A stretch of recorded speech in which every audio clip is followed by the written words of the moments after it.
Hello everyone, welcome in the next video for the class 7 and the video contains the question answers of the chapter 3 that is a chemical substance and the process. बच्चों इस videos में हम chapter 3 के सारे question answers के बारे में एक कंप्लीट डिस्क्रिप्शन देखेंगे और समझने की कोशिश करेंगे कि आखिर इस चैप्टर 3 में क्या है। मैं देख रहा था कि मैं बहुत सारे बच्चे इस बात के लिए कमेंट कर रहे थे कि सर चैप्टर 3 का क्वेश्चन आंसर्स थोड़ा बता दीजिए, तो मैं एक कंप्लीट एक्सप्लेनेशन वीडियो लेकर आपके पास आया हूँ। So without wasting the time take out the pen and copies and start making the notes, क्योंकि जैसा कि आप सभी लोग जानते हैं without pen and copy if you are watching this video is none of your use. तो start करते हैं हम लोग। Fill in the blank. सबसे पहला, materials made up of same kind of particles called pure substance. बच्चों pure substance science में कहने का मतलब होता है कि जो ऐसे सब्सटेंस जो एक ही तरह के पार्टिकल से बने रहते हैं उनको हम प्योर सब्सटेंस कहते हैं। B number, type and number of particles of each kind present in a substance given by its chemical formula.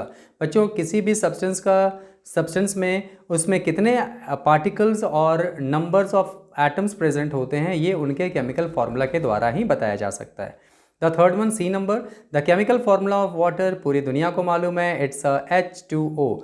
आप चेक कर सकते हैं यहाँ पर H2O क्या लिखा हुआ है। फार्मूला लिखते समय H यहाँ, 2 नीचे और O इस तरह ऊपर में दिया जाता है। क्लियर? C number. अब आते हैं डी नंबर में।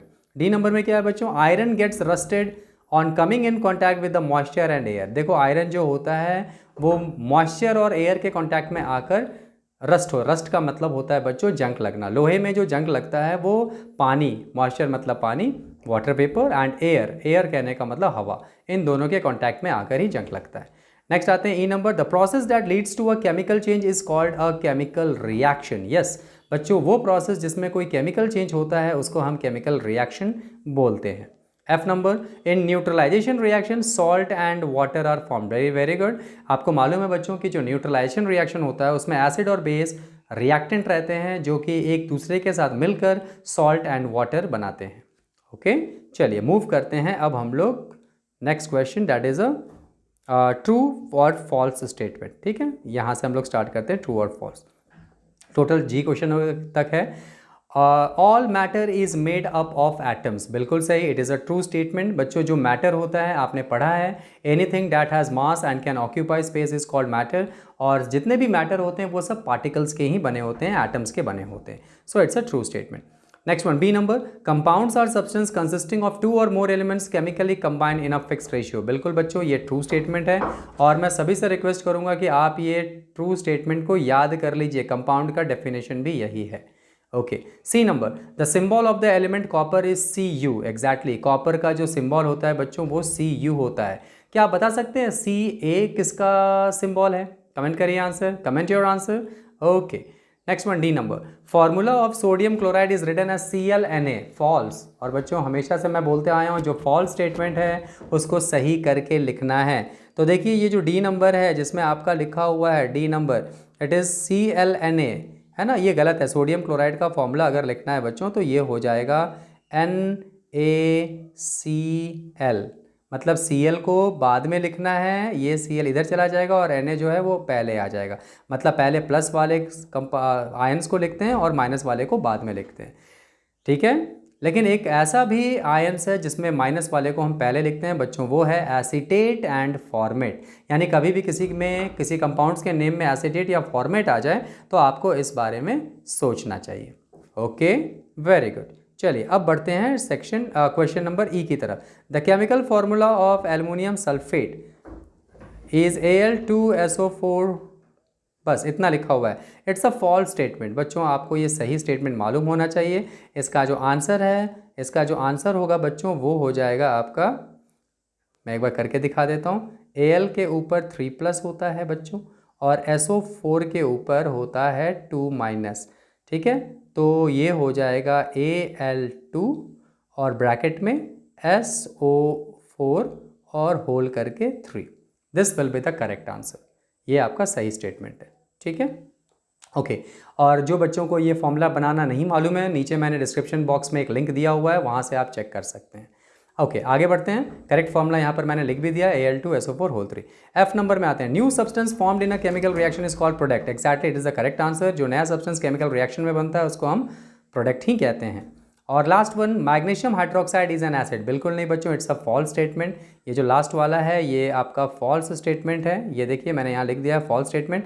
मैग्नीशियम हाइड्रोक्साइड एसिड, जहाँ भी OH माइनस लगा हुआ रहेगा बच्चों वो बेस बनेगा, वो बेस बनेगा। यानी मैग्नीशियम हाइड्रोक्साइड क्या है, बेस है, ना कि एसिड है।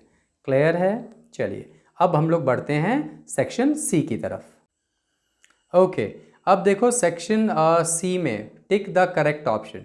टिक द करेक्ट ऑप्शन में क्या है देखिए, the chemical symbol Ag represents the silver. Exactly बच्चों, ये जो पहला क्वेश्चन है ये यही है। सिंबल जो है वो आपका Ag किसको रिप्रेजेंट करता है, सिल्वर को। सिल्वर का सिंबल जो होता है वो Ag होता है। मैं आंसर यहाँ लिख रहा हूँ। Okay second number, 1 molecule of nitric acid is made up of. Answer कौन सा सही है बच्चों, इसको करने के लिए आप ऐसा समझ लो, जो नाइट्रिक एसिड होता है ना उसका फॉर्मूला होता है HNO और उसके नीचे 3। अब बताओ अगर कोई पूछे कि हाइड्रोजन कितना है, कितना दिख रहा है, 1 दिख रहा है। N कितना दिख, जिसके नीचे कुछ नहीं होता उसके नीचे 1 होता है। हाइड्रोजन के नीचे कुछ नहीं लिखा हुआ है इसका मतलब 1 है। N के नीचे कुछ नहीं है मतलब 1 है। O के नीचे 3 लिखा हुआ है मतलब 3 है।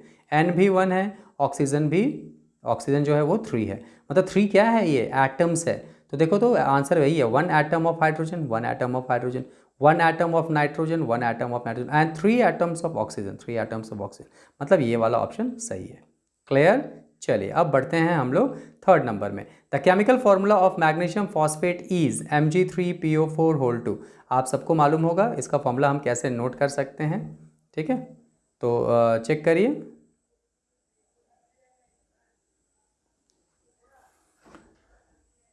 देखिए थर्ड नंबर में मैग्नीशियम का होता है बच्चों Mg के ऊपर 2+ और फॉस्फेट का होता है बच्चों PO4 और ऊपर में 3-। तो जब हम लोग लिखेंगे इसका फॉर्मूला तो कुछ ऐसा बन जाएगा Mg3 और ब्रैकेट में PO4 PO4 के नीचे बच्चों होल 2 लग जाएगा, ठीक है। तो ये हो गया फॉर्मूला Mg3PO4 2। चलिए आगे बढ़ते हैं 4 नंबर।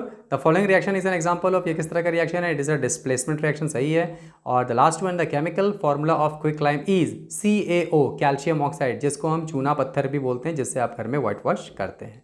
तो ये आपका सेक्शन ABC है। अब मूव करते हैं सेक्शन D की तरफ। सेक्शन D और E को समझने के लिए हम लोग कुछ इसके लाइव क्लासेस करते हैं, तो बढ़ते हैं लाइव क्लासेस की ओर। चलिए तो आते हैं हम लोग सेक्शन D की तरफ। अब बच्चों इस सेक्शन D का और E का एक लाइव क्लासेस होना ज़रूरी था, क्योंकि बिना लाइव क्लासेस का मुझे ऐसा फील हो रहा था कि मैं आपके इस क्वेश्चन आंसर्स को कंप्लीटली एक्सप्लेन नहीं कर पाऊंगा। क्योंकि मैंने इस चैप्टर 3 का कोई एक कंप्लीट वीडियोस नहीं बनाया है, इसलिए क्वेश्चन आंसर्स में ही मैं आपको बहुत सारी चीज़ें समझा दूंगा। तो हो सकता है ये सेक्शन D और सेक्शन E थोड़ा लंबा हो, आप बिल्कुल भी इसकी फिक्र मत करिए। लेकिन अगर आपने ABC जो सेक्शन है और DE को अगर आपने कंप्लीटली देख लिया तो बच्चों समझ लो कि आपने ये चैप्टर को पूरा अच्छे तरीके से कंप्लीट कर लिया। क्योंकि इस चैप्टर्स में मेरा ज़्यादा फोकस रहा how to write down the chemical formula of the compounds, जिसका एक मैंने अलग वीडियो बनाया हुआ है और उसका लिंक मैंने नीचे डिस्क्रिप्शन बॉक्स में दे दिया है। तो सभी बच्चे नीचे डिस्क्रिप्शन बॉक्स में लिखे गए लिंक या दिए गए लिंक को क्लिक करके पहले उसको समझें, क्योंकि ये जो वीडियोस बना हुआ है न सिर्फ क्लास 7 के लिए बल्कि आने वाले क्लासेस में भी वो आपके लिए एसेंशियल रोल प्ले करेगा। एक खास बात बच्चों, ये चैप्टर केमिस्ट्री चैप्टर की जान है। मतलब अगर आप इस चैप्टर्स को नहीं समझ रहे हैं and if you are not able to make the chemical formula of the compounds, then it will be difficult for you to write down the names and predicting the answers of the reactions that is going in chemistry. तो आपके लिए ज़रूरी है कि आप सबसे पहले ये प्रेडिक्ट करना सीखें कि कैसे उनका केमिकल फॉर्मूला बनाया जाता है किसी भी कंपाउंड्स का।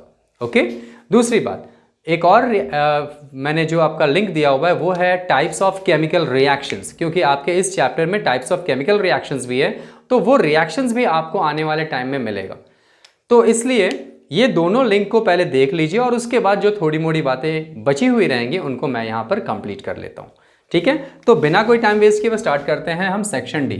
मैं सिर्फ section D and section E के बारे में, chapter 3 section D and section E।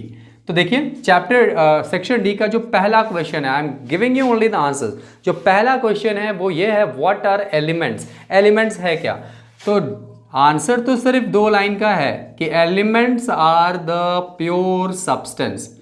Elements are the pure substance which are which are made up of same kind of atoms, which are made up of same kind of atoms। बस हो गया answer. Answer तो बच्चों इतना ही है, लेकिन इस elements को समझने के लिए थोड़ा सा एक स्केच डायग्राम यहां समझ लो। बच्चों आपको मालूम है कि मैटर क्या होता है? कमेंट करिए व्हाट इज मैटर, साथ साथ चलिए, बहुत मजा आएगा। मैटर क्या होता है? आपने क्लास 6 में पढ़ा है। What is matter? कमेंट करिए, any one of you. The matter, anything that has mass and can occupy space is called matter. बिल्कुल सही बच्चों।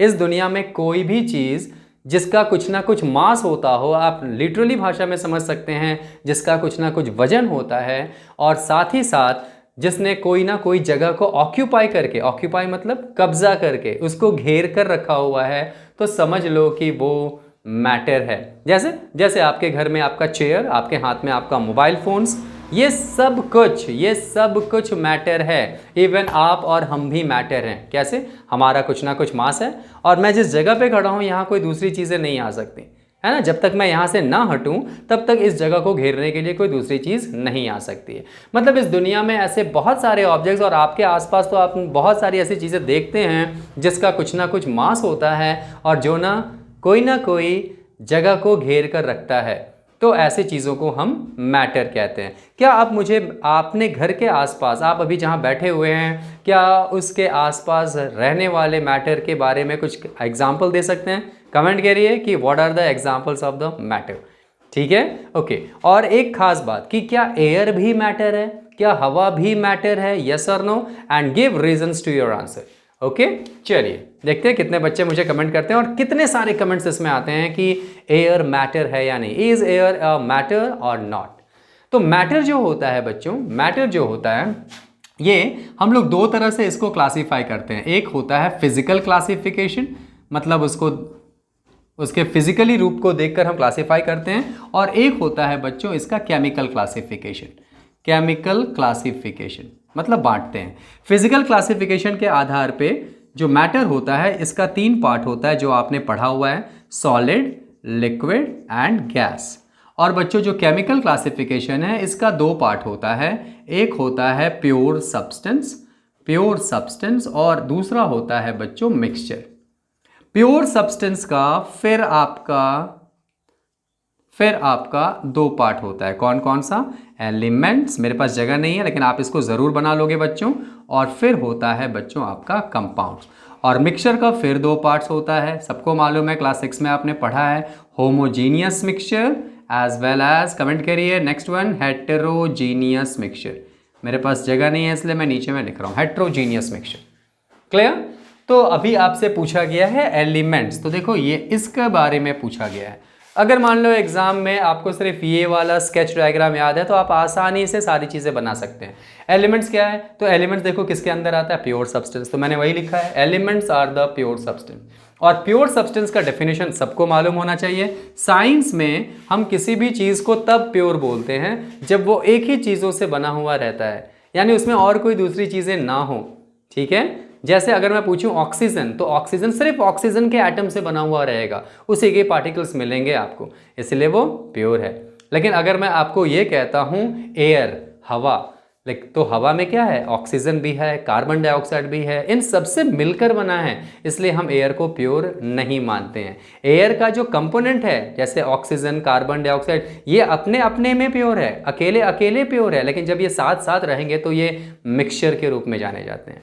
ठीक है, उसी तरह आयरन मेरा प्योर है। ठीक है, क्योंकि अगर आयरन का देखा जाए पार्टिकल्स तो वो बहुत सिर्फ आयरन के पार्टिकल्स से बने हुए हैं। लेकिन अगर मैं बोलूँ वुड, लकड़ी, तो लकड़ी प्योर नहीं है, क्योंकि लकड़ी जो है होती है वो सेल्यूलोज की बनी होती है, गम की बनी होती है ना, उसमें और भी बहुत सारी चीज़ें रहती हैं, तो ये प्योर नहीं हो सकता। क्या आप मुझे कमेंट करके बता सकते हैं, is milk is a pure substance और नॉट? कमेंट करिए, बहुत मज़ा आने वाला है। मिल्क मेरा प्योर है या नहीं? वीडियो को पॉज करिए, कमेंट करिए, वीडियो को पॉज करिए एंड कमेंट करिए।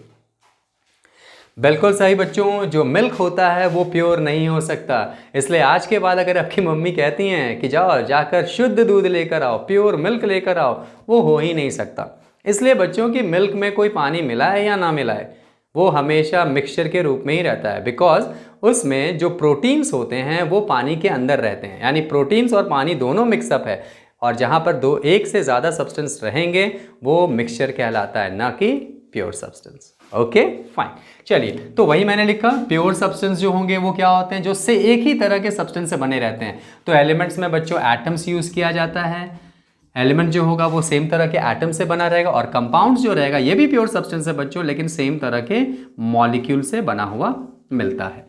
ठीक है, तो elements are the pure substance which are made up of same kind of atoms. हो गया, और इसके पीछे इतना सारा एक्सप्लेनेशन। चलो बात करते हैं second question. Give the chemical symbol of iron and chlorine. बच्चों आयरन का सिंबल लिखना है, यानी आयरन नहीं लिख के हम लिख सकते हैं एफ कैपिटल और ई स्मॉल। आयरन को एफ ही लिखा जाता है बच्चों। और दूसरा क्या है बच्चों, क्लोरीन है, क्लोरीन, क्लोरीन ऐसे CHLORIN, क्लोरीन। बताओ, कमेंट करिए आंसर्स। क्लोरीन को क्या सिंबल में लिखते हैं, अगर आपने सिंबल पढ़ा है तो क्लोरीन को क्या लिखते हैं? बिल्कुल सही, C कैपिटल और L स्मॉल, क्लोरीन, ये क्लोरीन है। ऊपर में प्लस माइनस मत लगाना, वो आयंस हो जाएगा, इसीलिए ध्यान देना कि कुछ बच्चे ऊपर में 2+, 3+ या सिंगल माइनस लगाते हैं, दे आर द आयरन। तो ये क्लोरीन है और ये आपका आयरन। आयरन का सिंबल, अगर कोई पूछे आयरन का सिंबल क्या है तो आप क्या बोलेंगे? F कैपिटल में लिखना है और E स्मॉल। ठीक है, चलिए आगे बढ़ते हैं क्वेश्चन नंबर 3 की तरफ। क्वेश्चन नंबर 3 में क्या है? Right the chemical formula of the following compound. बच्चों इसी चीज़ को समझाने के लिए जो वीडियोस मैंने बनाया है उसका लिंक नीचे डिस्क्रिप्शन बॉक्स में दिया हुआ है। तो मैं इसको यहाँ पर समझा के बनाऊंगा कि आपको समझ में आ जाए थोड़ा बहुत। जो बच्चे उस वीडियोज़ को नहीं देखेंगे कोई बात नहीं, लेकिन जो देखना चाहते हैं वो देखकर वहाँ से समझ सकते हैं, ताकि आने वाले क्लासेस में उनको बिल्कुल भी प्रॉब्लम ना हो। तो चेक कर लीजिए, थर्ड नंबर में है पहला चीज, थर्ड नंबर का A नंबर में बोला गया है एल्यूमिनियम ऑक्साइड। एल्यूमिनियम ऑक्साइड बच्चों आपके बुक का पेज नंबर 31 to 35 जिस बच्चे को अच्छे से याद है नाम के साथ, उसके सिंबल के साथ, उसके लिए बहुत ही आसान है ये। चेक करते हैं, मैं यहाँ बनाता हूँ, जगह नहीं है मेरे पास। तो देखो, जब भी कोई नाम दिया जाए आपको क्या करना है, सबसे पहले उसका सिंबल लिखना है। तो एल्यूमिनियम का सिंबल कमेंट करिए, A कैपिटल L स्मॉल और ऊपर में 3+। ध्यान से समझना बच्चों, AL 3+। ओके, और उसके बगल में क्या लिखा है? ऑक्साइड। तो बच्चों ऑक्साइड का सिंबल होता है O के ऊपर में 2-। O के ऊपर में 2-। ध्यान से समझते जाइए, वेरी इंपॉर्टेंट, वेरी इंपॉर्टेंट। आप अगर उस वीडियोस को नहीं देख रहे हैं और सिर्फ यही समझ रहे हैं तो भी आपके लिए आसान हो जाएगा।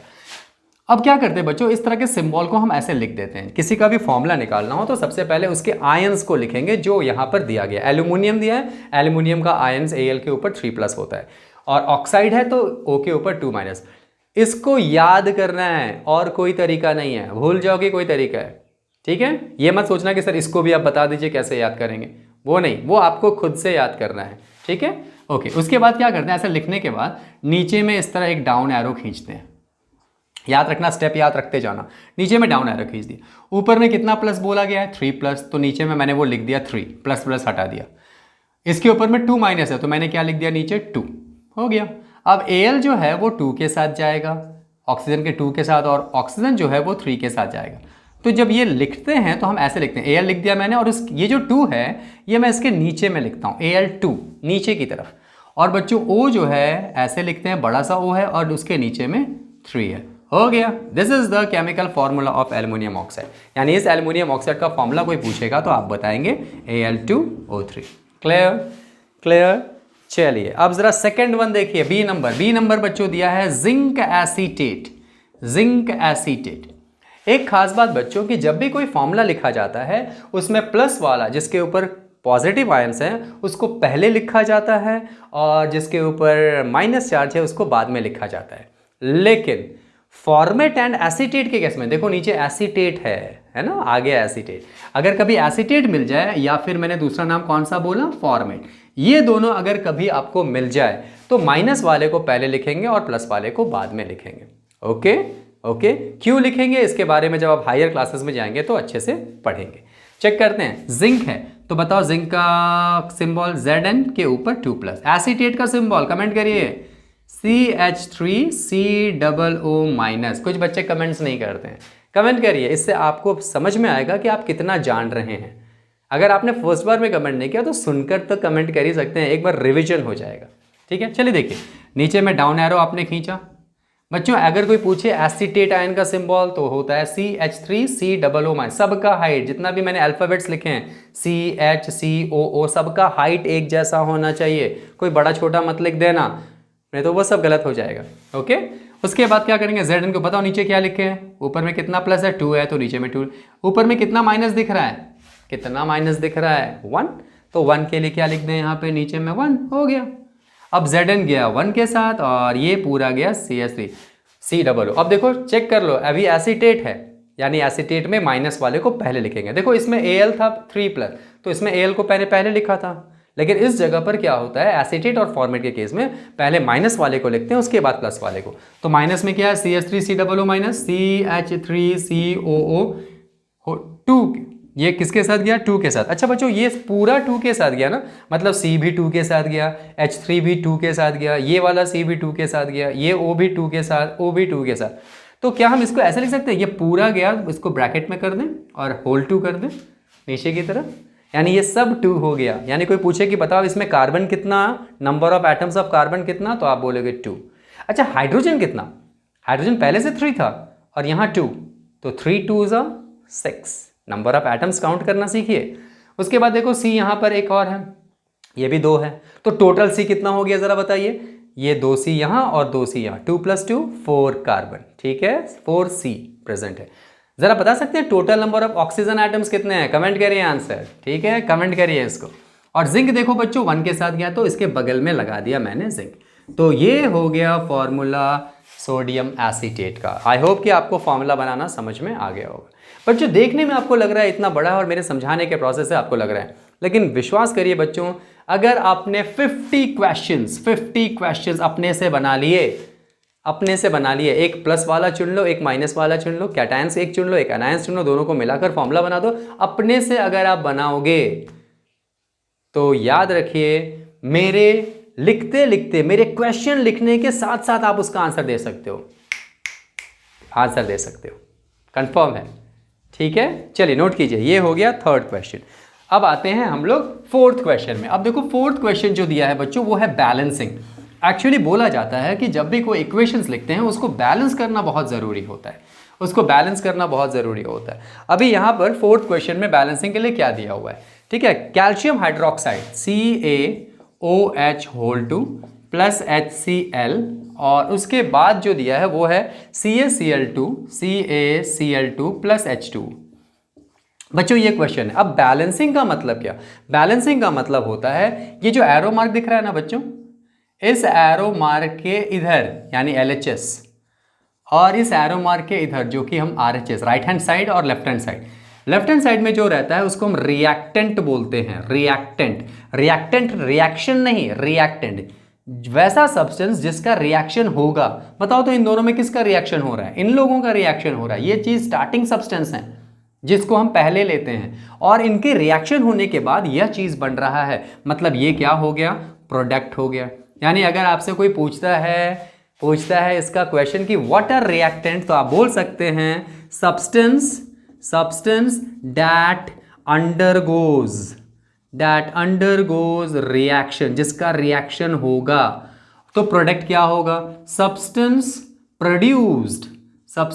प्रोड्यूस्ड कब, आफ्टर रिएक्शन। क्लियर हो रहा है। जो सब्सटेंस रिएक्शन होने के बाद आते हैं उनको प्रोडक्ट्स कहते हैं, और जो सब्सटेंस रिएक्शन शुरू होने से पहले लिए जाते हैं, जिसका रिएक्शन होगा, अंडरगोज मतलब जो रिएक्शन को जाएगा, उसको हम रिएक्टेंट्स कहते हैं, ठीक है। इससे आपको ये, अब बात यह है कि बैलेंस किसको कहते हैं सर बैलेंसिंग का मतलब क्या, बैलेंसिंग का मतलब बच्चों कि जो आपका रिएक्टेंट में नंबर ऑफ रिएक्टेंट है, मतलब कैल्शियम कितना, ऑक्सीजन कितना, जैसे मैंने अभी यहाँ गिना, कार्बन कितना, हाइड्रोजन कितना, कार्बन ऑक्सीजन कितना, उसी तरह यहाँ पर गिनना है, यू हैव टू काउंट। तो काउंट करके रिएक्टेंट में जितने नंबर ऑफ रिएक्टेंट्स होंगे उतना इक्वल होना चाहिए number of products, number of atoms जितना यहाँ होगा, नंबर ऑफ एटम्स, कैल्शियम का एटम कितना तो यहाँ भी उतना, O कितना यहाँ भी उतना, मतलब नंबर ऑफ एटम्स रिएक्टेंट में और प्रोडक्ट्स में इक्वल होने चाहिए। इसी को बैलेंसिंग कहते हैं, बराबर कहते हैं। किसी दुकान वाले के पास जाओ तो तराजू लेता है, कांटा बीच में आना चाहिए, है ना, इधर वाला और इधर वाला दोनों बराबर होना चाहिए। अगर दोनों बराबर हो तो सही है, बैलेंस है। उसी तरह इक्वेशन को तो हम बैलेंस ऐसे तराजू पे बैलेंस नहीं कर सकते ना, क्या उसको उठा लें ऐसे, बेचारा कांटा तो इधर है, तो क्या करें, इसलिए इसको ध्यान देने के लिए नंबर ऑफ एटम्स पे ध्यान दिया जाता है। तो चेक करो बच्चों, अब नंबर ऑफ एटम्स निकालना आपको आना चाहिए। कैल्शियम Ca एक साथ है तो कैल्शियम यहाँ 1 है, देखो यहाँ कैल्शियम 1 है। उसके बाद देखो यहाँ Cl एक साथ है ना, Cl2 है, जिसके नीचे जो लिखा रहेगा उसको वही मानेंगे, और जिसके नीचे कुछ नहीं होगा उसको 1 मानेंगे। यानी कोई पूछे कैल्शियम कितना तो उसके नीचे कुछ नहीं है मतलब 1 समझ लो। हाइड्रोजन के नीचे क्या लिखा है 2, ऑक्सीजन के नीचे कुछ भी नहीं लिखा है मतलब 1 समझ लो। ये को लिखना 1 लिखना कोई ज़रूरी नहीं होता, इसलिए हम नहीं लिखते हैं। ओके चलिए, तो कैल्शियम यहाँ 1 है, ये भी 1 है, मतलब ये बैलेंस है। Cl देखो इसके नीचे 2 है, लेकिन यहाँ Cl खोजो कहाँ पर है सर, यहाँ पर है Cl, इसके नीचे कुछ नहीं है मतलब क्या है 1 है। तो 2 करने के लिए क्या करें सर, यहीं 2 लगा देते हैं। नहीं बच्चों, कभी भी इक्वेशंस को या जो भी आपका कंपाउंड लिखा है उसके आगे की तरफ कोई नंबर मत लगाना, इससे उसका फॉर्मूला चेंज हो जाता है।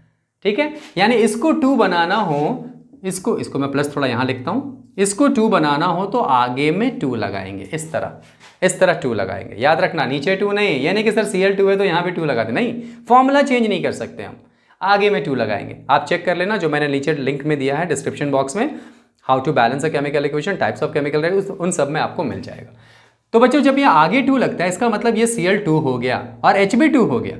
Clear, very good. तो देखो Ca1 था 1 हो गया, फिर Cl2 था Cl भी 2 हो गया। अब H देखो, H कितना है यहाँ, अब यहाँ H हो गया 2, प्लस है ना, प्लस के बाद H2 है, नीचे में 2 है। अब यहाँ H देखो, ये 2, ये H जो है, ये 2 जो है इस H के लिए भी है। और देखो तो बच्चों ये हो ब्रैकेट के अंदर था, और ब्रैकेट के अंदर का कहानी मैंने बताया था ना, H कितना है 2, ये H यहाँ 2 है और 2 H यहाँ, 2 + 2 4H। देखो ये ब्रैकेट के अंदर है H, तो ये 2 है, ये इस ब्रैकेट हाइड्रोजन वाले के लिए भी है और ऑक्सीजन के लिए भी। तो अभी हम हाइड्रोजन देख रहे हैं, तो हाइड्रोजन यहाँ 2 और ये भी 2, 2 + 2 4, और यहाँ पर 2 ही है। जल्दी से बताओ आगे में क्या नंबर लगाएं जिसके चलते ये 4 हो जाए, 2 × 2 = 4, तो मैंने यहाँ पे 2 लगा दिया। क्लियर है, देखो ये ब्रैकेट के अंदर है, इसका मतलब ये हो गया कि हाइड्रोजन भी 2 है, ऑक्सीजन भी 2। जैसे यहाँ पर देखो कार्बन कितना था 2 था, आपने बोला था, नीचे में तो 1 ही है, जिसके नीचे कुछ नहीं उसके नीचे 1। उसी तरह यहाँ भी हाइड्रोजन यहाँ 2 है और यहाँ भी 2 है, तो 2 + 2 रिएक्टेंट का पूरा देखना है, तो इसका 2 + 2 4। यहाँ पर हाइड्रोजन सिर्फ इसी जगह पे है, 2 था, 4 करना है, आगे में 2 लगा दिया, हो गया। अब ये 2 यहाँ आगे में लगा तो क्या ये ऑक्सीजन कितना हो गया, जल्दी से बताओ। 2, ये आगे वाला जो 2 रहता है वो सबके लिए रहता है, ब्रैकेट के अंदर भी रहता है, वो भी सबके लिए रहता है। ठीक है, तो ये ऑक्सीजन हो गया 2। अब देखो तो ऑक्सीजन क्या यहाँ 2 है, बिल्कुल सही, मतलब मैंने यहाँ 2 लगा दिया, यहाँ 2 लगा दिया और पूरा इक्वेशन बैलेंस हो गया। यानी आप सिर्फ एग्जाम में इस क्वेश्चन को सिर्फ इतना ही लिखेंगे, देखो कितना, बस एक लाइन में आपका ये आंसर कंप्लीट। लेकिन उस आंसर तक पहुंचने के लिए इतने सारे प्रोसेस का करना जरूरी था। क्लियर है, यानी यहाँ 2 लगा दिया, यहाँ 2 लगा दिया, हो गया आंसर आपका। Fine, very good. चलिए जल्दी से इसको नोट करिए और फिर हम लोग 5 नंबर में चलते हैं। 5 नंबर क्या है बच्चों, ज़रा ध्यान से देखो। 5 नंबर में पूछा गया है what does a chemical equation represent. Chemical equation जो होता है वो क्या बताता है। बच्चों ये पूरा जो इक्वेशन मैंने लिखा है ना, ऐसे बहुत सारे इक्वेशन होते हैं, इसको केमिकल इक्वेशन बोलते हैं। वो इक्वेशन जिसमें रिएक्टेंट्स एंड प्रोडक्ट्स दोनों होते हैं और जिसको सिंबल्स एंड केमिकल फॉर्मूला के द्वारा रिप्रेजेंट किया जाता है, उनको हम केमिकल इक्वेशन कहते हैं। ठीक है, तो क्या बताएगा इसमें, केमिकल इक्वेशन क्या बताता है, तो आप ही मुझे बताओ केमिकल इक्वेशन क्या बताता है, क्या केमिकल इक्वेशन से क्या क्या पता चलता है। केमिकल इक्वेशन जो है वो रिप्रेजेंट्स करता है, बताओ जल्दी बताओ, केमिकल इक्वेशन में क्या पता चलता है। मान लो ये केमिकल इक्वेशन में क्या दिख रहा है, इसमें क्या रिएक्टेंट दिख रहा है, बिल्कुल सही, it represents reactants and products. ठीक है, और क्या दिखता है, पहला चीज ये हो गया, रिएक्टेंट दिखता है, प्रोडक्ट्स दिखता है। उसके बाद symbol and chemical formula of the substance, chemical formula of substance है ना, कैल्शियम का Ca दिख रहा है, ये सब दिख रहा है, केमिकल फॉर्मूला ऑफ सब्सटेंस ये दिख रहा है। और क्या दिख रहा है, number of atoms present in reactants and products. Present in reactants and product. मतलब इतनी सारी चीज़ें दिखती हैं केमिकल इक्वेशन लिखने पे, ये तीन चीज़ पता चलती है। रिएक्टेंट्स एंड प्रोडक्ट्स पता चलता है, उसके बाद सिम्बॉल्स एंड केमिकल फॉर्मूला पता चलता है, और उसके बाद नंबर ऑफ एटम्स पता चलते हैं present in the reactants and products. लिख दो, हो गया आंसर। क्लियर? चलिए नेक्स्ट क्वेश्चन क्या है? मिटा दें इधर वाला। वेरी गुड, समझ में आ रहा है सबको? आंसर ज़रूर कमेंट करिए ताकि मुझे पता चले कि कितने सारे बच्चों को ये चीज़ समझ में आ रही है। ठीक है, चैप्टर 3 का ये वीडियोस थोड़ा लेट में आया। मुझे लगता था कि ये चैप्टर्स आप लोग कर लेंगे, हो जाएगा, मगर बहुत सारे बच्चों ने ये कहा कि सर प्लीज़ इसका एक वीडियोस बना दीजिए, इसलिए मैं इसको बना रहा हूँ। ओके, अब आते हैं 6 नंबर में। अब 6 नंबर ज़रा चेक करो बच्चों, उसमें दिया है what are reactants and products in a chemical reaction. अभी इससे पहले वाला 4 नंबर क्वेश्चन में मैंने आपको उसका डेफिनेशन दिया था, रिएक्टेंट्स का डेफिनेशन और प्रोडक्ट्स का डेफिनेशन। जिसका रिएक्शन होगा उसको रिएक्टेंट्स, और जिसका जो रिएक्शन होने के बाद आएगा उसको प्रोडक्ट्स। तो क्या लिख सकते हैं? those substance that undergoes reaction are called reactants। उनको बच्चों क्या कहते हैं? हम reactants कहते हैं। और those substance that produces कब? रिएक्शन से पहले या बाद में? आफ्टर द रिएक्शन, बाद में। Yes, after the reactions are called products. बच्चों इसको हम क्या कहते हैं? प्रोडक्ट्स कहते हैं। इजी। तो देखो ये एरो के इधर पे रिएक्टेंट्स लिखते हैं, है ना, लेफ्ट हैंड साइड में, तो हो गया आपका रिएक्टेंट, और एरो के इस तरफ में प्रोडक्ट्स लिखेंगे तो ये हो गया प्रोडक्ट्स। ठीक है, इसका रिएक्शन होगा इसलिए रिएक्टेंट, इसका ये बनकर आया है, इस रिएक्शन को मिलाने के बाद ये बनकर आया, इसलिए इसको हम प्रोडक्ट्स कहते हैं। क्लियर है? समझ में आ रहा है? चलिए मूव करते हैं नेक्स्ट क्वेश्चंस की तरफ। अब नेक्स्ट क्वेश्चन जो है बच्चों, लास्ट क्वेश्चन है सेक्शन डी का। उसमें बोला गया है कि आप मुझे बताइए कि one example of combination reaction. बहुत सारे एग्जाम्पल होते हैं, कॉम्बिनेशन रिएक्शन का एक एग्जाम्पल। कॉम्बिनेशन का मतलब क्या है? कंबाइन करना, जोड़ना। मतलब ऐसा कोई रिएक्शन हो जिसमें 2 या 2 से ज़्यादा चीज़ जुड़ रही हो। अच्छा, जुड़ने के बाद कितनी चीज़ आएगी? कोई एक ही आएगा ना। जैसे मैं आपको बोलूँ 2 + 3 = कितना? 2 + 3 = आप बोलोगे 5। तो देखो, तो यहाँ एक चीज़ ये है, एक चीज़ ये है, 2 चीज़ें हैं, और यहाँ पर कोई एक ही चीज़ ही आया, वन थिंग। जब 2 या 2 से ज़्यादा चीज़ जुड़कर कोई एक ही चीज़ आता है ना, तो उसको हम क्या कहते हैं? Combination reaction. लेकिन उसमें नंबर तो नहीं जुड़ेगा ना, उसमें क्या जुड़ेगा? यही एटम्स जुड़ेंगे, कंपाउंड्स जुड़ेंगे। तो सबसे इजी वाला तो ये होता है, C+O2 बच्चों बन गया CO2। बहुत सारे रिएक्शन है, और क्या बता दूं, देखो N2 + H2, देखो ये बनता है NH3। अब ये मत बोल देना सर N2H2 बनता है, देख लेना ध्यान से, है ना, ऐसा नहीं बन सकता। कुछ चीज़ें याद रखनी है ना। ऐसा नहीं कि अपने आप को हम ये बोल दें कि सर नाइट्रोजन और हाइड्रोजन जुड़ने पर आपका N2H2 आ जाएगा। नहीं, आपने इसके साथ कोई राइमिंग मत मिलाओ। बस ये याद रखो कि हाँ सर ये अलग अलग रिएक्शन है, इनको ऐसे करके याद करना है। ठीक है, ये हो गया। फिर बच्चों और क्या हो सकता है? CaO + CO2, ये देता है बच्चों CaCO3। CaO को ही तो क्विकलाइम कहते हैं। क्विकलाइम मतलब चूना पत्थर। आप देखते हैं आपके घर में जब वाइट वॉश होता है, हाँ, ईद के दिन, दिवाली के दिन, हाँ, जब आप अपने घर में पेंटिंग करते हैं, वाइट वॉश करते हैं, तो जो चूना लेकर आते हैं, हाँ, आप वही है तो क्विकलाइम, वही है ये चूना का फॉर्मूला। ठीक है, ये एरो मार्क। क्या आप कमेंट कर सकते हैं इनमें रिएक्टेंट कौन? पहले रिएक्शन में रिएक्टेंट कौन है? इसमें से कोई भी रिएक्शन आप लिख सकते हो। इसमें बैलेंस देखो, सब बैलेंस है। Ca यहाँ 1 है, Ca यहाँ 1 है, C यहाँ 1 है, O 3 है, तो O यहाँ 2 और यहाँ 1 3 बराबर है। यहाँ C1 है, यहाँ C1 है, O2 है बराबर है। यहाँ देखो N2 है, H2 है, बैलेंस नहीं है। और बिना बैलेंस का अगर आप कोई इक्वेशन लिखते हैं बच्चों, वो गलत माना जाता है। तो बैलेंस करिए। N2 है तो आगे में 2 लगाए, नीचे तो नहीं लगा सकते हम, लगा दिया। तो हाइड्रोजन कितना हो गया? N2 हो गया। हाइड्रोजन कितना हो गया? 3 × 2 = 6। यहाँ 2 है, 6 करने के लिए क्या कर दें? आगे में 3 लगा, अब बैलेंस है। तो आप तीनों में से कोई भी इक्वेशन को यहाँ लिख सकते हैं। क्लियर है? ये हो गया सेक्शन डी। अब मूव करते हैं सेक्शन ई की तरफ। ओके बच्चों, अब बात करते हैं सेक्शन ई की तरफ। और उस सेक्शन ई में सबसे पहले बोला गया है स्टेप्स लिखना है। steps involved in writing the formula। किस फॉर्मूला को लिखना है ज़रा देखो तो, इसमें लिखना है कैल्शियम फॉस्फेट। बच्चों कह रहा है ये कि कैल्शियम फॉस्फेट जो हम लिखना चाहते हैं, याद करो अभी मैंने कुछ देर पहले सेक्शन डी का क्वेश्चन नंबर 3 बताया था, उसको किस तरह लिखा था, उसको अपने लैंग्वेज में लिख के दिखाना है। तो बच्चों कैल्शियम फॉस्फेट ये रहा, देखो मैं साइड में लिख रहा हूँ ताकि आपको पता चलते रहे मैंने कौन कौन सा स्टेप किया। कैल्शियम सल्फेट, कैल्शियम का होता है Ca2+, सल्फेट का होता है SO4 2-, हाइट सबका एक जैसा SO4 2-। तो पहले मैंने क्या लिखा, मैंने चार्जेस को लिखे, मैंने पहले क्या लिखा बच्चों, चार्जेस को लिखा, ठीक है। तो राइट द सिंबल्स है ना, पहला स्टेप 1, आंसर लिखो इसी तरह। Step 1, right the symbol of the ions along with charges।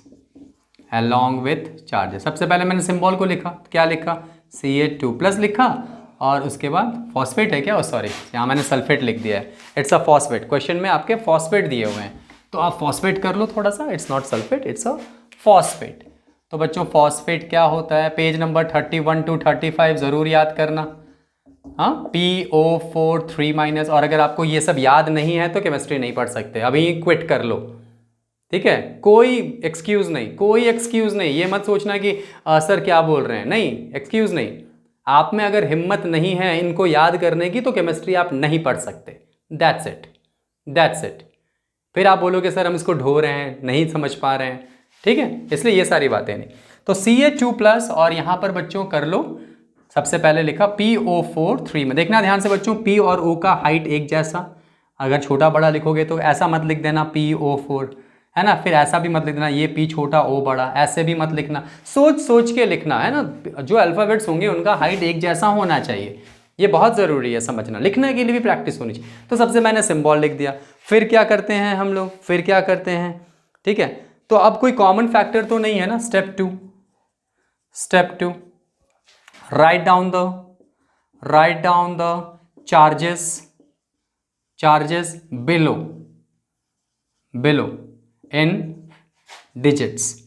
जो चार्जेस हैं ऊपर में, इसको चार्जेस बोलते हैं बच्चों, जितना प्लस और माइनस है उसको चार्जेस बोलते हैं। नीचे में क्या करते हैं उसके बाद, Ca2+ और PO4 3-। उसको मैंने क्या कहा था, डाउन एरो ऐसे खींचते हैं, तो इसके चार्जेस को नीचे डिजिट के रूप में कितना लिख दे बता दो, यहाँ 2 लिख देते हैं, ऊपर में 3- तो यहाँ 3। अब ये 4 मत लिखना, ऊपर का चार्ज ही लिखा जाता है सिर्फ, ये नीचे का 4 नहीं, ऊपर का चार्ज 3- हो गया यहाँ तक समझ में आ रहा है, ये हो गया। अब क्या करते हैं, अब बताओ इसके बाद क्या करते हैं कोई भी बच्चा। Next, charges of the 2 ions are criss cross. Third one, सबसे लास्ट पे ही होता है, क्रिस क्रॉस करते हैं, है ना। देखो ऐसे करके लिखते थे ना, ये 2 लिख दिया यहाँ, उसके बाद ऐसे क्रिस क्रॉस, इसको क्रिस क्रॉस बोलते हैं। तो स्टेप 3, इसको मत लिखना यहाँ पे। Step 3, the charges are criss crossed, CRI criss crossed with each other and written at bottom। नीचे लिखते थे ना, Ca के नीचे में 3, मतलब Ca लिख के नीचे में 3, and written at bottom of symbol। तो देखो क्या हो जाएगा, Ca3PO4। अब देखो P भी 2 के साथ गया, O भी 2 के साथ गया, और ये 4 भी 2 के साथ गया, मम्मी पापा बच्चा तीनों के साथ 2 गया। तो तीनों को अलग अलग 2 लिखने से सबसे ज़्यादा अच्छा है कि इन तीनों को ब्रैकेट में कर दो और यहाँ 2 लगा दो, हो गया आंसर। क्लियर। अगर बच्चों यहाँ 2 नहीं होके 1 होता तो कोई ज़रूरत नहीं था ब्रैकेट लगाने के लिए। 1 से जैसे ही ज़्यादा होगा और यहाँ 2-3 लोग होंगे तो ब्रैकेट लगेगा। और ध्यान देना है कि ये जो भी लोग हैं वो सब कैपिटल में होने चाहिए, कभी भी स्मॉल में नहीं। जैसे अगर मान लो CL होता तो ब्रैकेट नहीं लगता, क्योंकि C कैपिटल है और L स्मॉल है तो ब्रैकेट नहीं लगेगा। लेकिन यहाँ P भी कैपिटल, O भी कैपिटल, है ना। और फर्दर इन्फॉर्मेशन के लिए आप मेरा वो जो लिंक मैंने जो दिया है वहाँ से देखिए। हो सकता है थोड़ी क्वालिटी उसकी ख़राब हो, मगर you will get explained in that videos. Picture quality हो सकती है थोड़ी सी ख़राब हो, बहुत पहले मैंने बनाया था, तो वो चीज़ें आप वहाँ से लिख सकते हैं। ठीक है, क्लियर? तो ये 3 स्टेप में हो गया। सबसे पहले चार्जेस लिखते हैं, फिर उसका चार्जेस को नीचे में लिखते हैं। अगर कोई कॉमन चार्ज है तो कट जाएगा। अगर मान लो यहाँ दोनों में 2 होता तो कट जाता, 1 1 हो जाता। अगर दोनों 4 4 होते कट जाता, 1 1 होता तो कोई बात नहीं। और सिंपली इसको क्रिस क्रॉस करके उसका आंसर लिख देते हैं। क्लियर है? चलिए अब आते हैं क्वेश्चन नंबर 2 की तरफ।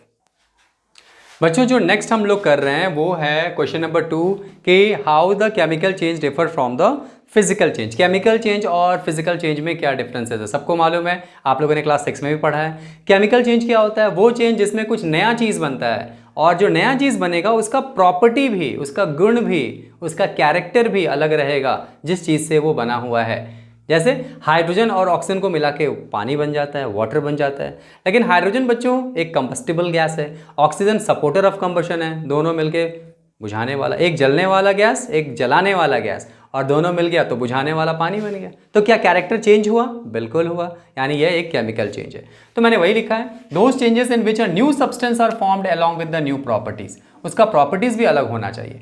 जैसे दे आर यूजुअली इरिवर्सिबल, मतलब एक बार, इरिवर्सिबल का मतलब एक बार इसने बदलाव ले लिया, एक बार रिएक्शन हो गया, फिर वो दोबारा लौट कर नहीं आएगा।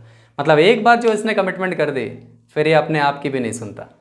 ठीक है, इरिवर्सिबल। ठीक है, तो ज़्यादातर जो केमिकल चेंज होते हैं वो इरिवर्सिबल। और क्या हो सकते हैं? दूध से दही बन जाना, कर्डलिंग ऑफ मिल्क। एक बार दही बन गया तो क्या फिर से दूध बनेगा? नहीं बनेगा। तो कर्डलिंग ऑफ मिल्क कैसा चेंज है? केमिकल चेंज है। क्लियर? तो इसमें देखो, iron get rusted on the coming in contact with the moisture and air. जो लोहा होता है बच्चों, आपने देखा होगा उसके ऊपर जंग लग जाता है, उसको रस्टिंग बोलते हैं। रस्टिंग है ना, जंग लगना। तो जंग क्यों लगता है? आपका पानी के साथ, हवा के साथ वो कांटेक्ट में आता है तो जंग लग जाता है। अच्छा, एक बार जंग लग गया तो फिर क्या वो फिर दोबारा अच्छा फ्रेश हो पाएगा? नहीं होगा। यानी एक बार इसने कमिटमेंट कर दिया, एक बार इसका रिएक्शन हो गया, वो दोबारा छूटने वाला नहीं है, मुश्किल है। ठीक है, इरिवर्सिबल, जो लौट के नहीं आएगा। इसका उल्टा है फिजिकल चेंज में, those changes in which are no new substance, कोई नया चीज नहीं बनेगा। जैसे पेपर को फाड़ने पर क्या वो कॉपी बन जाएगा? नहीं, पेपर को अगर हम फाड़ेंगे तो पेपर ही रहेगा, वही चीज है। ठीक है, तो no new substance are formed are called the physical changes. Most of them are reversible है। कुछ सब्सटेंस, कुछ चेंजेस ऐसे होते हैं जो रिवर्सिबल होते हैं। जैसे मेल्टिंग ऑफ आइस, आइस का पानी में बन जाना, तो फिर से अगर उसको फ्रीज करेंगे तो जम जाएगा। ब्रेकिंग ऑफ ग्लास, ग्लास का टूटना, ग्लास टूटेगा है ना, शीशे का ग्लास टूट गया तो शीशे का ग्लास ही तो रहेगा, है ना, मतलब उसके टुकड़े जो होंगे वो शीशे के रहेंगे, सोने के तो नहीं बन जाएंगे। मतलब प्रॉपर्टी वही रहेगा, प्रॉपर्टी वही रहेगा। क्लियर? चलिए अब आते हैं क्वेश्चन नंबर 3 की तरफ। तो बच्चों नेक्स्ट हम लोग करते हैं। अब ये क्या है कि क्वेश्चन नंबर 3 में जो दिया हुआ है कि neutralisation reaction is a chemical change, इसको जस्टिफाई करना है। मतलब जो बच्चों न्यूट्रलाइजेशन रिएक्शन होता है वो एक केमिकल चेंज है। अभी मैंने आपको बताया physical change and chemical change में क्या अंतर है। केमिकल चेंज वो चेंजेस होते हैं जिसमें कुछ नया चीज़ बनता है, रिएक्टेंट में जो चीज़ है वो नहीं बनेगा, उससे कुछ नया चीज़ बन जाएगा, उसी को मिलाकर कोई नया चीज़ बन जाएगा। तो बस सबसे पहले ये समझेंगे कि न्यूट्रलाइजेशन रिएक्शन क्या है। तो बच्चों न्यूट्रलाइजेशन रिएक्शन में जो एसिड और बेस होता है वो एक दूसरे के साथ रिएक्ट करके सॉल्ट एंड वाटर बनाते हैं, कुछ ऐसा। देखो ये रहा न्यूट्रलाइजेशन रिएक्शन। कोई अगर आपसे पूछेगा व्हाट इज न्यूट्रलाइजेशन रिएक्शन, तो आप सिंपली ऐसे भी लिख सकते हो, acid plus base it gives salt and water. अब आप मुझे कमेंट करके बताओ, एरो मार्क के पहले जो रिएक्शन को जाता है उसको क्या कहते हैं? कमेंट करिए, वीडियो पॉज करिए, कमेंट करिए प्लीज, तभी पता चलेगा।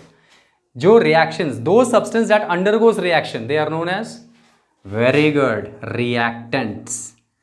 और बच्चों जो चीज़ बनकर आता है, इन दोनों के रिएक्शन होने पर जो चीज़ बन के आ गया उनको प्रोडक्ट्स कहते हैं। तो कभी कभी क्वेश्चन ऐसा भी हो सकता है, what are the reactants of neutralization reaction.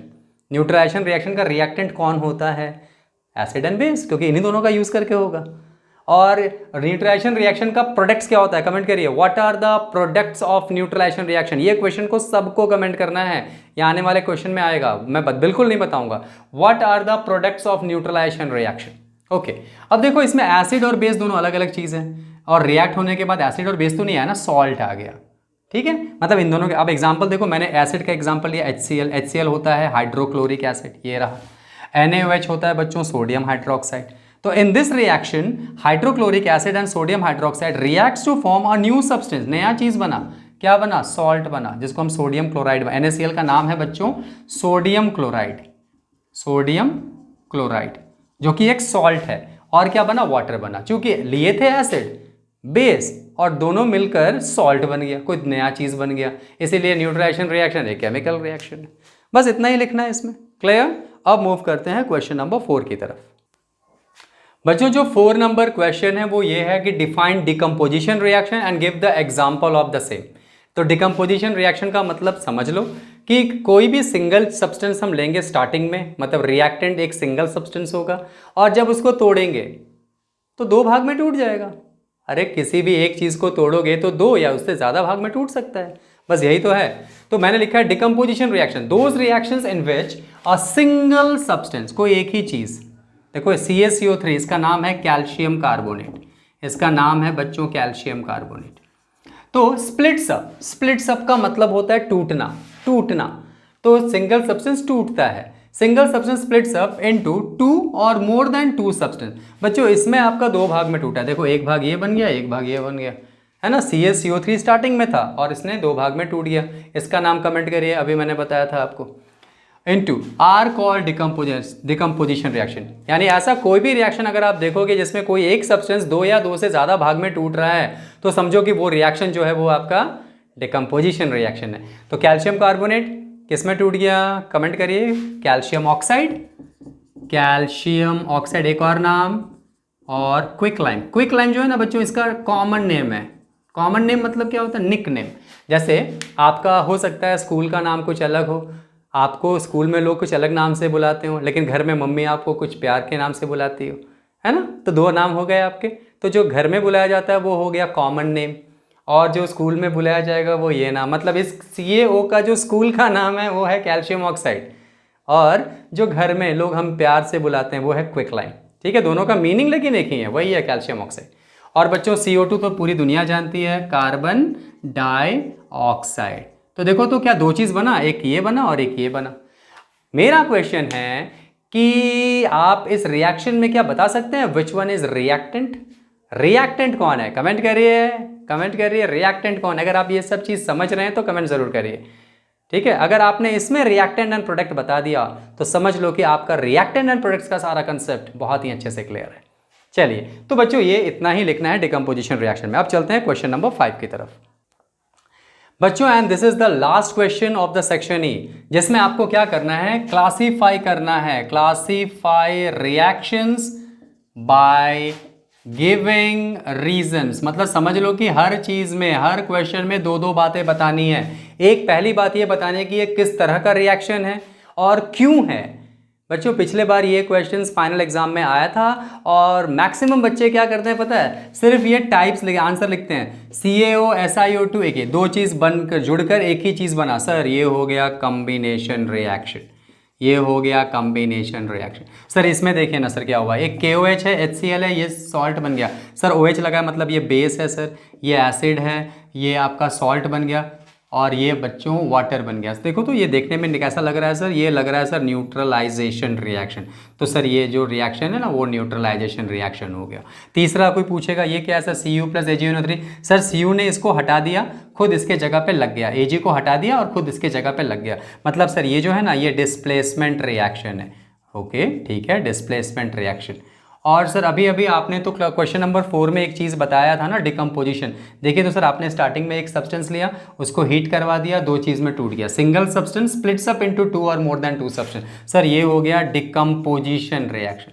बस सर हो गया, ये हो गया पूरा आंसर। बहुत सारी जगह पर ऐसा मिल जाएगा और सबको लगता है कि बस हो गया आंसर, बिल्कुल नहीं। ये लिखना तो ज़रूरी है बच्चों। आपने सिर्फ एक ही पार्ट पूरा किया, क्लासीफाई रिएक्शन, बस आपने ये बता दिया कि हर रिएक्शंस कौन कौन सा रिएक्शन है। ये पहला जो रिएक्शन है वो कॉम्बिनेशन है, दूसरा जो है वो न्यूट्रलाइजेशन, तीसरा जो है डिस्प्लेसमेंट, क्योंकि इसने डिस्प्लेस मतलब अपनी जगह से हटा देना, और डिकम्पोजिशन लास्ट वाला।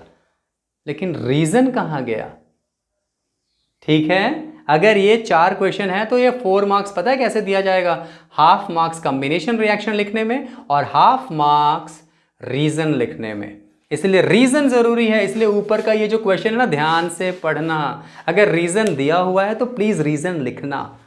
और पता है रीजन कितना सिंपल है, सिंपली ये समझ लो कि रीजंस में आप कुछ नहीं दे रहे हैं, सिर्फ डेफिनेशन दे रहे हैं।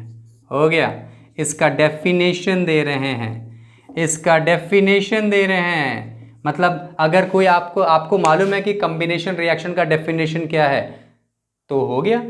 तो आप लिख सकते हैं this reaction is a combination reaction because in this reaction two substance combine to form a single substance. हो गया आंसर. सर इसका न्यूट्रलाइजेशन क्या है?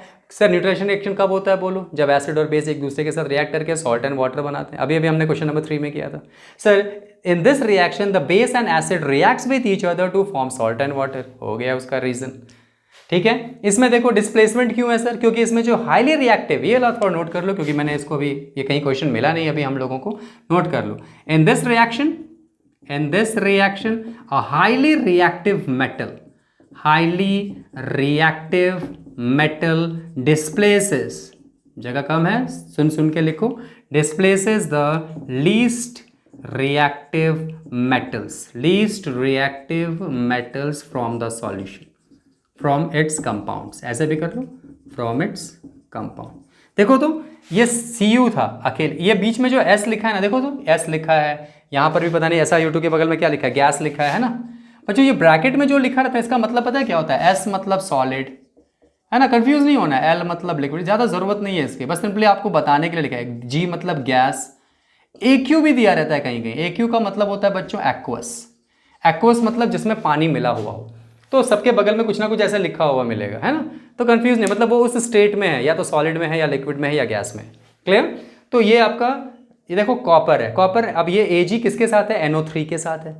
तो ये कॉपर आया, बोला ए हटो तुम, हटो. तो बोला हटेंगे क्यों? बोला हटेगा या नहीं. ये थोड़ा दबंग था, है ना, थोड़ा एकदम हिम्मत वाला था. आया, कान पकड़ के खींच के हटा दिया, और देखो NO3 के साथ खुद लग गया.